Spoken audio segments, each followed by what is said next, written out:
देखिए, गणतंत्र दिवस के ठीक एक दिन पहले राष्ट्रपति ने पद्म पुरस्कारों की घोषणा की है।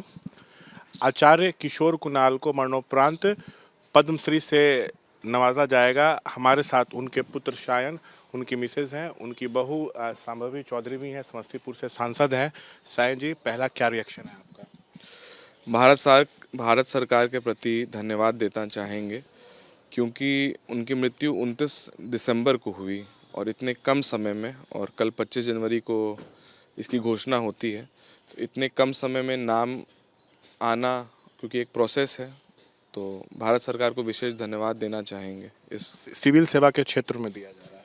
जी, अभी सिविल सेवा के क्षेत्र में दिया जा रहा है। सोशल सर्विस के क्षेत्र में आगे हम लोग फिर मांग करेंगे। लेकिन बिहार सरकार ने पद्म विभूषण की अनुशंसा की थी।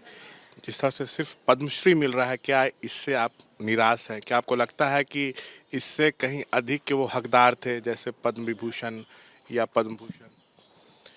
देखिए, मेरा मानना है कि ये जो अवार्ड्स हैं, ये पिताजी के कद को जस्टिफाई नहीं कर पाएंगे। वो लोगों का प्यार है, और जो लोगों के मन में उनके प्रति आस्था है, वो एक अलग विषय है। यह अवार्ड देना उनका अधिकार है। जो अवार्ड मिला है उससे हम लोग संतुष्ट हैं, क्योंकि इसमें कुछ और कहना उचित नहीं होगा।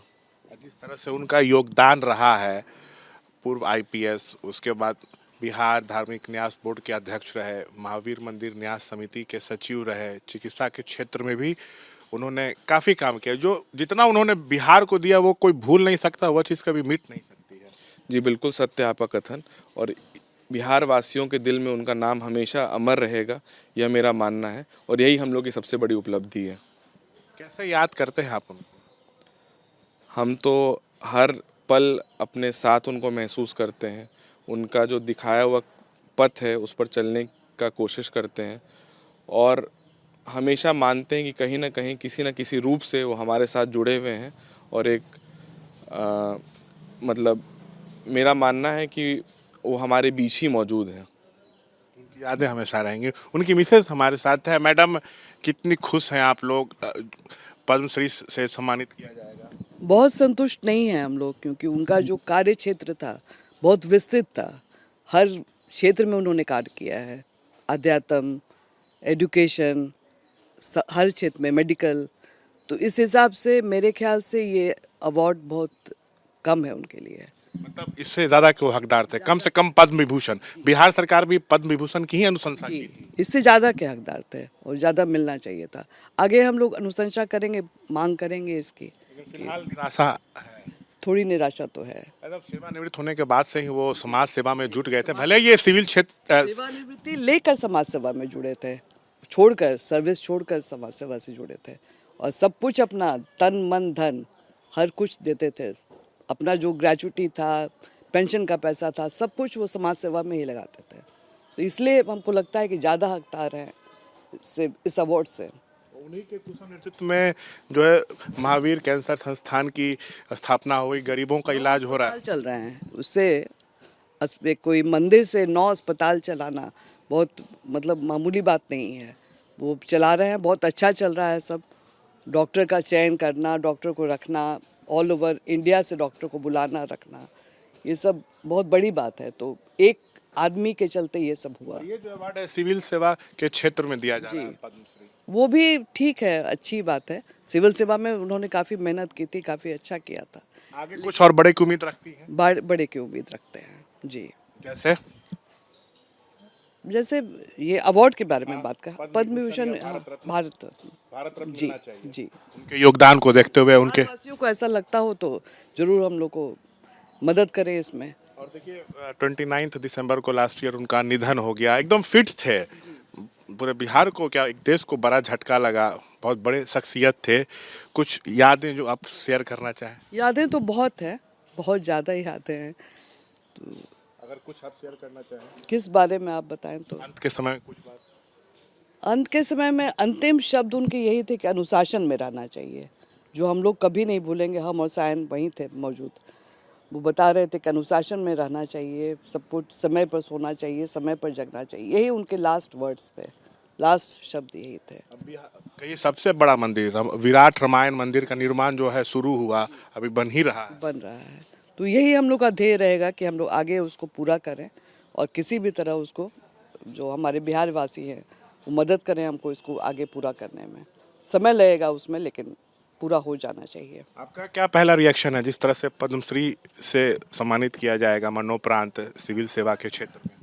नहीं, गर्व का पल है ये, और खुशी हो रही है कि पापा के जो काम है उसको रिकग्नाइज़ किया गया। ये सही मायने में ये सरकार द्वारा एक श्रद्धांजलि है, इसीलिए आभार व्यक्त करेंगे हमारे यशस्वी प्रधानमंत्री श्री नरेंद्र मोदी जी का, कि वो जो सेल्फलेस सर्विस हम लोग हमेशा कहते हैं कि अगर धर्म को परोपकार से जोड़कर किसी ने काम किया है और मानव सेवा का अगर आज पूरे देश में कभी उदाहरण दिया जाता है तो उसमें आचार्य किशोर कुणाल का नाम लिया जाता है। और सिर्फ एक परिवार के सदस्य के रूप में नहीं, पर एक युवा के रूप में भी हम सोचते हैं कि उनके कार्य ऐसे थे जो आज के युवा भी उनसे प्रेरणा लेके जो मतलब अपने जीवन में क्या करना है क्या नहीं करना है, ऐसे जो उनके विचार थे उसको अपना सकते हैं।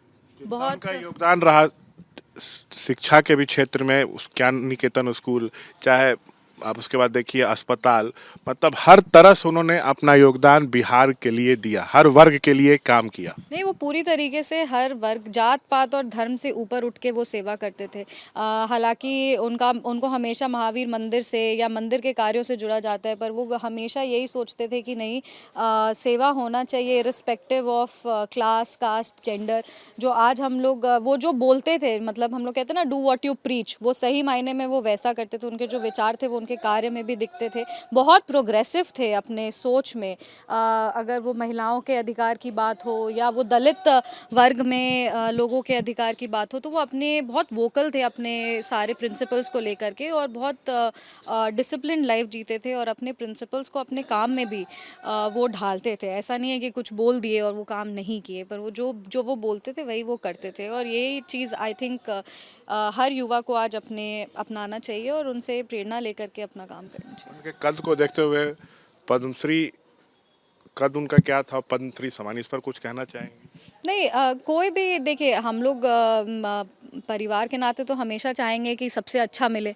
क्यों अगर भारत रत्न क्यों नहीं मिले और पद्मश्री क्यों मिले, मतलब ये तो एज अ फैमिली मेम्बर सबको लगता है कि उनका जो कार्य था उसमें उनको भारत रत्न मिलना चाहिए या जो मिलना चाहिए, पर कभी भी किसी के भी उनका जो काम है उसको पुरस्कार में सीमित नहीं किया जा सकता। और पद्मश्री को हम लोग मतलब हम तो स्पेशली उसको वेलकम करते हैं, एक वेलकमिंग स्टेप है, एक तरह से श्रद्धांजलि है, उनके काम को रिकग्नाइज किया गया है, तो वो ठीक है। पर हाँ, पद्मश्री लायक काम है या भारत रत्न लायक काम है ये हम नहीं बोलेंगे, ये तो बिहार की जनता बोलेंगे।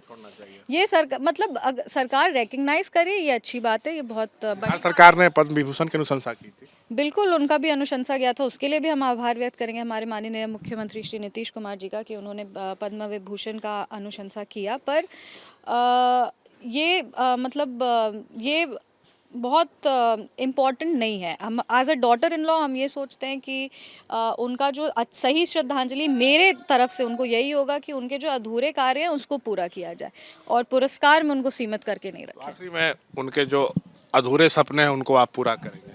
कोशिश रहेगी, अगर बिहार वासियों का सहयोग मिलेगा तो विराट रामायण मंदिर विश्व का सबसे बड़ा मंदिर, उसके लिए उन्होंने कंबोडिया की सरकार से भी लड़ाई करी, क्योंकि अंकोर वाट मंदिर के तर्ज पर ये मंदिर बनने वाला था। उसके बाद जब काम शुरू हुआ, ग्राउंड पर काम दिखने लगा, तो ऐसी घटना हो गई। तो अगर वहाँ के केसरिया वासी सहयोग करेंगे तो बिल्कुल यह कार्य जल्द पूरा होगा। और पिताजी की इच्छा थी कि क्योंकि वो गुजरात कैडर के IPS रहे थे, तो गुजरात के लोग मदद करें मंदिर के निर्माण में, पूरा करने में। सोमपुरा जी हमारे आर्किटेक्ट थे, जिन्होंने वहाँ पर जो सोमनाथ मंदिर है उसका डिज़ाइन उन्होंने किया था, उन्होंने ही विराट रामायण मंदिर का फिर डिज़ाइन किया। तो अब लोगों की मदद की अपेक्षा रहेगी विराट रामायण मंदिर को पूरा करने के लिए। तो ये थे बातचीत करते हुए हमसे सायन कुणाल एवं स्वर्गीय किशोर कुणाल की वाइफ और उनकी बहू संभवी। कैमरा पर्सन शैलेश के साथ मैं शशांक कुमार, ABP न्यूज़, पटना।